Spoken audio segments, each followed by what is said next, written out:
అండి, హాయ్ అందరికి. ఈరోజు మా షాప్లో ఒక మంచి మగ్గం వర్క్ అయితే స్టిచ్ చేస్తున్నారనమాట. బ్రైడల్ అనుకుంటా ఈ వర్క్. మాకు ఓన్లీ వర్క్కే ఇచ్చారు, స్టిచ్చింగ్ లేదు. అందుకనే ముందే వీడియో తీస్తున్నాను.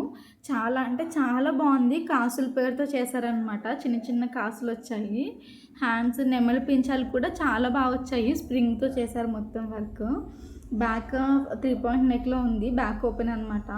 ఫ్రంట్ అయితే రౌండ్ నెక్లో చేశారు. వర్క్ మొత్తం చిన్న చిన్న మిర్రర్స్ ఇంకా కాసులతో ఉంది. చాలా బాగా అనిపిస్తుంది. మనం ఎప్పుడైనా మగ్గం వర్క్స్ చేయించుకోవాలి అని అనుకున్నప్పుడు ఫస్టే మన ఫోన్లో కొన్ని డిజైన్స్ మనకు ఏ టైప్లో కావాలి, ఏ మోడల్స్ కావాలి అని ఫస్టే మనం కొన్ని సెలెక్ట్ చేసుకుని పెట్టుకోవడం మంచిది. డైరెక్ట్గా మనం షాప్కి వెళ్ళిపోతే ఏంటంటే మనకి ఏం సెలెక్ట్ చేసుకోవాలో, మనకి ఏం డిజైన్ కావాలో అన్నది మనం మర్చిపోతాం అనమాట. అందుకని ఫస్ట్ మనం కొన్ని సెలెక్ట్ చేసుకుని పెట్టుకుంటే మన డిజైన్స్, మన ఐడియాస్ అనేవి వాళ్ళకి చెప్పడానికి ఉంటుంది. అండ్ వాళ్ళ దగ్గర డిజైన్స్ కూడా మనం కొన్ని చూసుకోవచ్చు అనమాట. అండ్ ఈ వర్క్ డిజైన్ ఎలా ఉందో కామెంట్ చేయండి. నచ్చితే నా ఛానల్